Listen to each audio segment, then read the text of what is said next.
শুভ সকাল আমার প্রিয় পরিবার, কেমন আছো সবাই? আশা করছি ভালো আছো, আর আমিও ভালো আছি। নতুন একটা দিন, নতুন একটা সকাল। বড়োদেরকে প্রণাম আর ছোটোদেরকে বুক ভরা ভালোবাসা জানিয়ে আজকের ব্লগ আরম্ভ করছি। তোমরা সঙ্গে থেকো, আশা করি তোমাদের ভালো লাগবে। তো দেখো, সকালবেলা বাসি কাজ বাজ সেরা হয়ে গেছে। তো এখন আমি আবারও ঝাড়ু দিচ্ছি বিছানা তোলার পর। সোনামা উঠেছিল না, সেই জন্য জায়গাটা ছিল, তো ওই জন্য একটু জায়গা ছিল ঝাড়ু দেওয়ার জন্য। বাকি সমস্ত কাজ হয়ে গেছে। তো আমি চা খাইনি, এখনও চা খাবো। তো দেখো, আমি এসেছি রান্নাঘরে। এসে এই যে জানলাটা খুলে দিচ্ছি। আইসু, স্কুল নেই আজ? স্কুল তো দেখো, রান্নাঘরে জানলা খুলে আয়ুষের সঙ্গে দেখা হয়ে গেলাম। তো আয়ুষকে জিজ্ঞেস করেছিলাম স্কুল যাবে কি না। তো আজকে ও স্কুল যাবে না, সেটাই বলছিল। তো এখন আমি চা খাবো। তো এই দেখো, চা বানানোই আছে, এখন আমি গরম করে খাবো। তো বন্ধুরা, তোমরা কে কোথা থেকে দেখছো ভিডিওটি অবশ্যই কমেন্ট করে জানিও। আর ব্লগটি শেষ পর্যন্ত দেখার অনুরোধ রইল তোমাদের কাছে। কেউ কিন্তু স্কিপ করে দেখো না, এতে কিন্তু অনেকটাই ক্ষতি হয়ে যায়। তো দেখো, আমি বিস্কুট বার করে নিয়েছি, সোনামা আর ওর বাবা দুজনে খেয়ে নিয়েছে, এখন আমি খাবো। তো স্নান করে পুজো দিয়ে নিয়েছি। তো এটা আমার প্রতিদিনের কাজ। সকাল সকাল পুজো দিয়ে দিতে পারলে মনটা অনেকটা ভালো লাগে, মনে হয় না অনেকটা কাজ এগিয়ে গেছে। তো দেখো, পুজো দেওয়া হয়ে গেছে। এখন চলো চা বিস্কুট খেয়ে নিই, তারপর আসছি আবারও তোমাদের সামনে। দেখো, চা খাওয়ার পর এই যে কটা বাসন ছিল, তো সেইগুলো ধুয়ে নিয়েছি। এখন একটা রিল শ্যুট করে আগে তোমাদেরকে পোস্ট করব, তারপর বাকি কাজ করব। তো বন্ধুরা দেখো, রিল শ্যুট করার পর এখন বাজে 10:30। তো দেখো, রিল শ্যুট করার পর দেখি কারেন্ট নেই, রান্না চাপাবো, তো কারেন্ট নেই। তো ভাবছি সবজিগুলো ততক্ষণে কেটে রাখি, লাইন এলে রান্না চাপানো যাবে, যেহেতু এখন টাইম আছে, অতটা বেলা হয়নি, এখন বাজে 10:30। তো এই যে সকালবেলা দিয়ে একটা শর্ট ভিডিও পোস্ট করি, আর একটা বিকেল 4টার দিকে, একটা সকাল 10টায়। তো এই যে ঝিঙেটা দেখছিলাম, তো ভালোই আছে। তো দেখো, এখন আমি সবজি নিয়ে যাচ্ছি, বাঁধাকপি, টমেটো, এটা ফেলে দেবো, নষ্ট হয়ে গেছে। আর আলু, কারলা, কিন্তু আজকে বৃহস্পতিবার, কারলা ভাজা হবে না। কিন্তু তারপর দেখো, তরকারি চেঞ্জ হয়ে যায়। ভেবেছিলাম যে বাঁধাকপি বানাবো, কিন্তু আর বাঁধাকপি বানাইনি। পরে ওই যে ঝিঙে, ওটাই রান্না করেছি। তো এখন ভাবছি কারলাগুলো কেটে শুকোতে দেবো রোদে, নাহলে নষ্ট হয়ে যাবে এইভাবে গোটা গোটা থাকলে। আর চলো, এটা ফেলে দেবো বাইরে, এটা নষ্ট হয়ে গেছে। তো দেখো, ভাবলাম এক, কিন্তু রান্না করলাম আরেক এক। তো সবজি কাটতে বসে তারপর দেখি যে সোনামার বইগুলো পড়ে আছে। সোনামা পড়েছে আর বইগুলো তোলা হয়নি। তো সোনামা চলে গেছে বই পড়তে পড়তে আন্টিদের রুমে।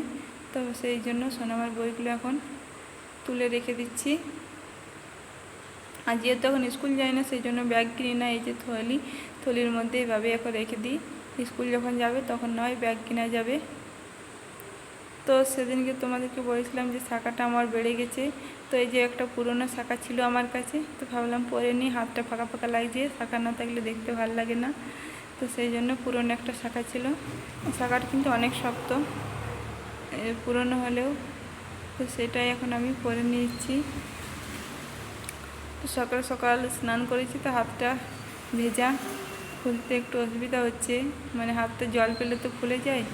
সকালবেলা এই কাজ চুড়ি করলে ভালো, স্নান বা বেশি জল কাজ করার আগে। তো সেই জন্য আমি প্লাস্টিক দিয়ে পরে নিচ্ছি, যাতে সহজে হয়ে যায়। তো দেখো, প্লাস্টিক দিয়ে পরার কারণে কত সহজ হয়ে গেছে। তেল দিয়ে পরে, আবার অনেকে সাবান দিয়ে পরে, কিন্তু আমার কাছে প্লাস্টিক দেওয়াটা ইজি মনে হয়। দেখো, সুন্দর হয়ে গেছে, পুরনো কিন্তু তাও ভালো লাগে হাতে শাখা থাকলে। তো চলো, এখন আমি জল ভরে নিই। জল 2 দিন থেকে ভরা হয় না।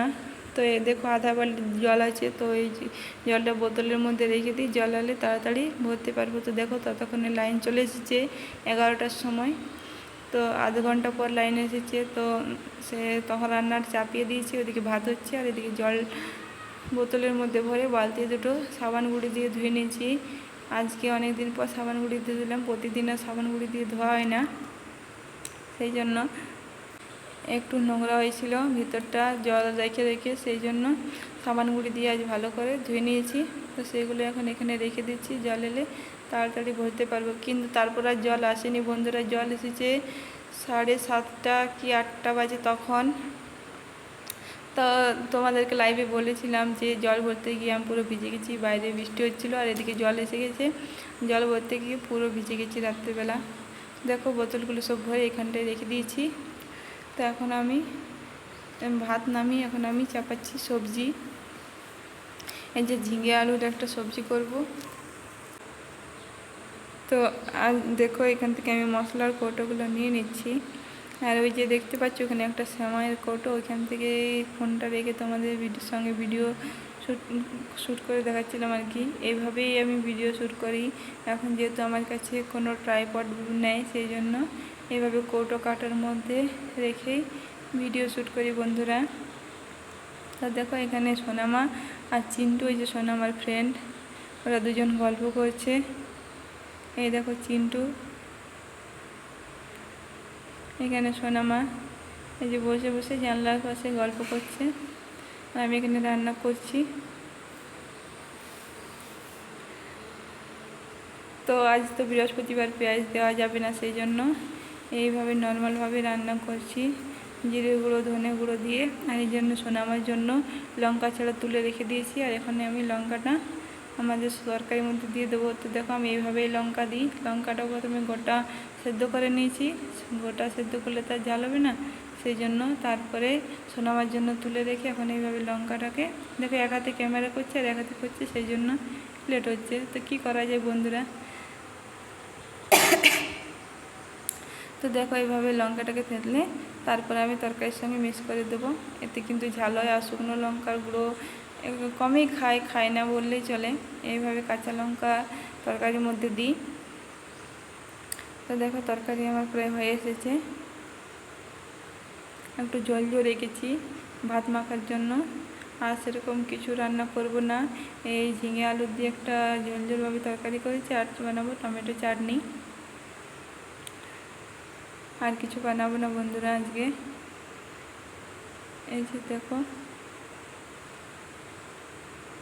এটা কিন্তু একবেলার জন্যই রান্না করেছি, রাত্রেবেলা আবার রুটি তরকারি বানাতে হয়, তো সেই জন্য অল্প করেই বানাই, দুটো মানুষ আর কতই খাবো। যেহেতু একটা তরকারি ওই জন্য একটু বেশি করেছি, আবার দুটো তিনটে হলে একটু কম করেই হয়। তো এখন আমি কড়াইটা একটু ধুয়ে নিচ্ছি, ওটার মধ্যে টমেটো চাটনি করব। তো কড়াইটা একটু জল দিয়ে ধুয়ে নিলাম, নাহলে আবার কড়াইটা পড়ে যাবে। তো দেখো চাটনি হচ্ছে এখানে। তো এখানে চাটনিটা হোক ততক্ষণে সোনামাকে স্নান করাবো। তো দেখি সোনামার সাবান শেষ হয়ে গেছে, জনসন বেবি সাবান ব্যবহার করে সোনামার জন্য। তো আজকে আমরা যে সাবানটা ব্যবহার করি সেটাই সোনামাকে দেব। তো এই যে গ্রসারি জিনিসও প্রায় শেষের দিকে, লিস্ট করতে হবে। তো আজকে সোনামাকে আমাদের যেটা ব্যবহার করি সেটাই দেব। তো এই দেখো আজকে এই দুটো আইটেমই রান্না করেছি, আর সেরকম কিছু একটা রান্না করিনি। তো এই যে এখানে আছে তরকারি আর এখানে আছে ভাত। তো তারপরে আমি যাব ছাদে, সোনামাকে স্নান করার পর ছাদে এসেছি ব্ল্যাঙ্কেটটা রোদে দেওয়ার জন্য। তো তোমাদের সঙ্গে একটু চারপাশটা চলো শেয়ার করি। এখন কি সুন্দর আবহাওয়া, এই যে দেখো পরিষ্কার আকাশ, খুবই সুন্দর লাগছে। এখানে একটু জল জমে আছে, জলটা নিচের দিকে যায় না, ওখানটা ডাউন আছে, ওই সাইডটা পাইপটার দিকে জলটা যায় না, সেই জন্য। তো বন্ধুরা দুদিন পরে হচ্ছে গণেশ পুজো। তো তোমাদেরকে দেখায় আমাদের এই যে বাড়ির সামনে গণেশ পুজো হবে। আর হায়দ্রাবাদে গণেশ পুজো একটু ধুমধাম করে হয়, 7-8 দিন থাকে মূর্তি, ওই যে চেয়ার দেখা যাচ্ছে এখানটাতে হবে গণেশ পুজো। তো তারপর দেখো আমি নিচে যাই, কিন্তু সঙ্গে সঙ্গে বৃষ্টি আরম্ভ হয়ে যায়। তো ব্ল্যাঙ্কেট আবার নিচে নিয়ে এসেছি। তো দেখো কি সুন্দর পরিষ্কার আকাশ দেখালাম তোমাদেরকে এখনই, আবার সঙ্গে সঙ্গে বৃষ্টি আরম্ভ হয়ে গেছে। তো এখন খাওয়া দাওয়া করবো বন্ধুরা, দেখা হচ্ছে তোমাদের সঙ্গে সন্ধেবেলায়। তো এখন সন্ধ্যা লেগে গেছে, দেখো হাজব্যান্ড নিয়ে এসেছে এই যে বন্ডা তো মুখ তুলে চাওয়ার আগে যদি কেউ কিছু এনে হাজির করে সেটা খুবই আনন্দের হয়। তো সন্ধ্যা লেগে গেছে, সন্ধ্যা দেওয়া হয়ে গেছে, এখন একটু খিদে পাচ্ছিলো, ভাবছিলাম কি খাওয়া যায়। তো ততক্ষণে হাজব্যান্ড নিয়ে হাজির, তো খুবই খুশি হলাম। তো বন্ধুরা, ভিডিওটা এই পর্যন্ত দেখছি। সকালে ভালো থেকো, সুস্থ থেকো, দেখাবে একটি নতুন ব্লগে। টাটা।